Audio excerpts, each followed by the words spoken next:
So I just got through doing my video on what I think is the definitive debunking of the left, whether it be the media or the politicians' narrative of why Trump needs to be impeached and why Hunter and Joe Biden did nothing wrong. And I do that in the context of looking at the Jake Tapper interview with Jim Jordan from yesterday. And I go through all the points he's making that you would hear rebutted over and over on the left of how he's being sanctimonious and claiming he's citing facts, but he's not. He's just citing hearsay and opinions and rumors and ignoring all the facts of the conflicts of interest and corruption that we see. So this is just going to be a summary of that. And the reason I'm doing this is twofold. One, that video is an hour. I understand a lot of people aren't going to go through an hour, but I want to get the actual evidence in there as clear as possible from direct sources. That's why it took so long. And I'll be making the same claims here just without the evidence in a much quicker fashion. And second, my mic quality sucked on it, which there's nothing like doing an hour video and then finding out your microphone sucks. So yeah, here's my summary of it briefly. The claims that I'm really focused in on is Jim Jordan's talking specifically about allegations of corruption of Hunter Biden. Now, it's important to look at the context of this. We don't have to prove that Hunter Biden or Joe Biden committed a crime. All we need to prove is that there's evidence out there to warrant some sort of investigation. Certainly at least to warrant a journalistic investigation, but you won't see the Jake Tappers or the CNNs of the world doing that. But there should have been a governmental investigation as well. If we prove that, it shows that the entire case for impeachment of Trump goes out the window, because that's all Trump asked for was an investigation. So I again make this point. The investigation wasn't just into a very serious crime of Joe Biden extorting a country with $1 billion for personal gain. Surely, no matter if you're from the same political party or an opponent's party, that's worthy of investigating if there's evidence of that possible crime. But it's also directly implicated interfering in the 2016 election, which we know the Democrats and Jake Tapper have told us for 3 years is something very important to do. That's what Obama was doing. That's what the 3 Democratic senators that wrote the letter to the Ukraine were doing. So they said that was cool, that was okay. Now they're foaming at the mouth saying, oh my goodness, I can't believe Trump's asking another country to help with an investigation into election interference. That's exactly what they had Obama do for 3 years in his administration and these Democratic senators. The reason that it's going to be election interference isn't just getting dirt on your opponent. It could also be getting dirt buried about yourself.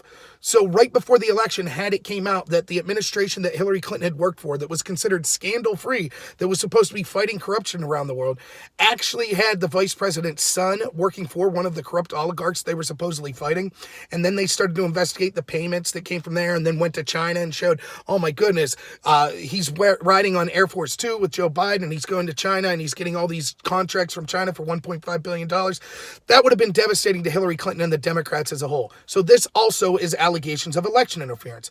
If it was okay for Obama to investigate election interference using foreign assistance, why isn't it okay for Trump? It's that simple. So all we have to prove is that there's reason for an investigation. And I think the case is very clear. Tapper's defense is the same defense that you've seen me making videos of for the past week and a half. And this is because the Democrats are really good at all sticking to the same talking point. So they'll just ignore things. And then when they finally have to answer it, they all come out in a bum rush together. And they're like making the exact same points and citing the exact same people. That's exactly what Tapper's doing here. So Jim Jordan goes through and he's like, here's what we know. We know that Hunter Biden was getting $50,000 a month. He had no experience in this field. He was getting it from a group that was considered corrupt. And Tapper keeps saying, those aren't the facts. The facts are that Joe Biden didn't intervene to get that prosecutor fired because of his son. It was because of corruption. And anti-corruption agencies in the Ukraine and people all around the Western world said that. But that's not an answer. That's not an answer that journalists are supposed to give us. For example, we know that's what the journalists themselves admitted to doing in the lead up to the Iraq war. And places like CNN apologized to us afterwards. They said we shouldn't have just taken the word for all of the Western allies, for people like in the UK, for people in the USA, for these intelligence officials. You had all these people with all these think tanks saying, yes, Saddam has weapons of mass destruction. We have to go in there. Now that we realize we are lied to, we're sorry. We won't let it happen again. That's exactly what Jake Tapper's doing, though.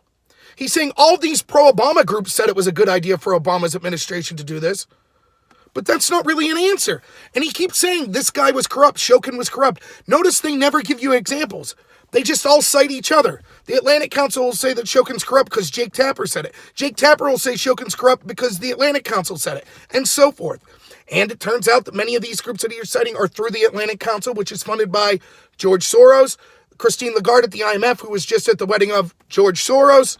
All of these things, all had interest in being pro-Obama and anti-Trump. All had interest in not having good relationships with Russia. That's why they dislike Trump. Those are the groups he's citing. He also cites anti-corruption groups in the Ukraine. I go through thoroughly and show that these anti-corruption groups were actually under criminal investigation by Ukrainian authorities, and the Obama administration intervened. The Obama administration financed some of these groups. So we have proof that the Obama administration's already meddling in investigations into the Ukraine before this Hunter Biden case to get groups, and I show the evidence, groups that could have shown embarrassment for the Democratic Party by naming American Democratic donors that could have been involved in these criminal cases. And the Obama administration's embassy got those cases shut down. I also show that we know for a fact that there should be a reasonable investigation anytime, regardless of the names, regardless of the background facts, if you have a sitting executive person in the executive branch admitting that he used $1 billion US tax dollars to extort another country to fire a prosecutor, and that prosecutor happened to be looking into his son's company. Regardless of what the surrounding circumstances are about that, that should be the smallest amount for a threshold in investigating conflict of interest and possible corruption. Jake Tapper keeps saying, oh, it was all corruption. That's the only reason that Biden went and fired. But they didn't say the same thing when it came to Trump. Remember, Trump fired Comey. We had Republicans and Democrats that all said we should fire Comey. We had Rod Rosenstein said we should fire Comey. Was that reason for Jake Tapper to say, well, once Trump finally fired Comey, it was just about getting rid of this person that everyone said was corrupt? No, he said we need an investigation. We need the Mueller investigation. They're still on it today. So we know the Democrats have a double standard about this. I also go on to show that, again, Joe Biden didn't know exactly what the details into the investigation of his son was. Tapper keeps saying Ukrainian officials said that the investigation was dormant. I show that that's untrue by, one, providing the Anti-Corruption Action Center, the very people that Tapper is citing as showing that Shokin needed to go. They themselves admit that the case wasn't dropped. Some were watered down, but there were 4 cases in total, 2 of which switched to the NABU. I show evidence that NABU that got the case then buried it shortly after the prosecutor was fired. I show evidence that if we had Biden and Obama administration and all these interests in the Western world that were furious that Hunter Biden's son's company's boss, Zlochevsky, was not being properly investigated because they knew he was corrupt, why is it coincidentally that a mere months after that this prosecutor was fired, the case got buried? And then lastly, I show, instead of just saying everybody wanted the guy fired and not showing evidence of corruption, I go through and show an actual affidavit by the fired prosecutor that says specifically he was told by the president of the Ukraine that he had to resign because Joe Biden wanted the investigation into his son's company buried. Now, Jake Tapper's argument is, oh, well, we can't believe that prosecutor because he was said to be corrupt. However, he says that we should believe another Ukrainian prosecutor. That prosecutor that he cites, Litchenko, he doesn't say that there was no evidence of Hunter Biden being guilty. He says he hasn't seen it, but he also acknowledges that there are evidence of these payments that were never investigated and should be investigated. As does a former Ukrainian prime minister has said the same thing. There should be an investigation. And not only is Shokin, the prosecutor, give this sworn affidavit, which no one else has done, but to just write him off as being corrupt, that ignores the fact that we have a second prosecutor, Sevruk, who put in his own memos that the day that Shokin got fired, the defense attorneys for Hunter Biden's company came to him and ended up meeting him a week later and acknowledges these are people that are working to defend the interest of Joe Biden's son, acknowledged that they knew that actually Shokin, the prosecutor that was fired, was not corrupt and was actually actively pursuing the investigation into Burisma, and that U.S. officials, i.e. Joe Biden, were spreading disinformation as a result to get him fired, and that they wanted to smooth things out by working with the State Department and this new prosecutor to level things. Of course, that prosecutor was interim, and the case ended up getting kicked by Poroshenko, the very person that Shokin alleges was fearful that he was going to lose this $1 billion and wanted to drop the case. Poroshenko gives the case to the NABU, which then drops the case, the NABU being an agency in the Ukraine. The problem is I show site after site after site that shows that the NABU was actually the group that worked with a man by the name of Lishchenko that admitted to interfering in the 2016 election for the Democrats, for Hillary Clinton, because they hate Trump's policies.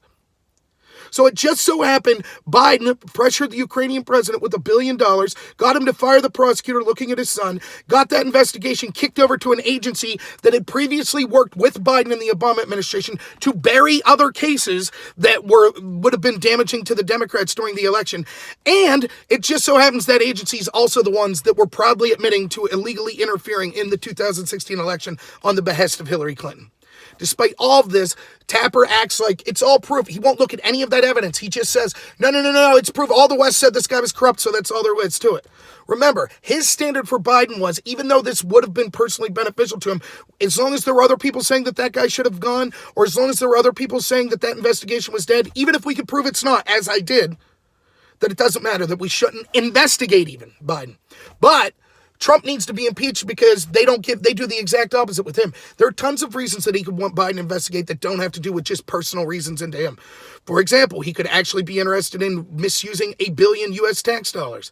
He could actually be interested in investigating 2016 election interference, as it seems that's what he is, because before he mentioned Biden, that's what he talks about. So on one hand, Tapper gives complete benefit of the doubt to Biden and says, you're a conspiracy theorist. How dare you suggest that there was impropriety there and there needs to be an investigation? On the other hand, when it comes to Trump, case closed. We don't know. We know what Trump's intent was. He should be impeached. So I show the double standard. I really encourage you, despite the audio issues and the length of that video, please check it out. I give proof for all these claims that I'm making here, but this is just a summary of it. Please share this information with other people, whether it be through my video or if you make your own videos on it. I don't care. But the info needs to get out there because the Democrats and the people like Jake Tapper, people are celebrating him as a hero, and that's the narrative that's getting out there. But that's not the truth. And I know that Jake Tapper knows that it's not the truth and that he's engaged in double standards. At one point in this video, I go through how he says, if you were principled, Jim Jordan, you would not accept foreign election interference. Yet Jake Tapper and CNN were reporting on back in 2016 during the election of Ukraine publicly admitting for election interference. CNN themselves reported on the 3 senators' letter to the Ukraine to investigate Trump in May of 2018. And they didn't stand on principle there. So it just shows the sanctimonious nature of it. And I wish that people like me actually got to debate Jake Tapper.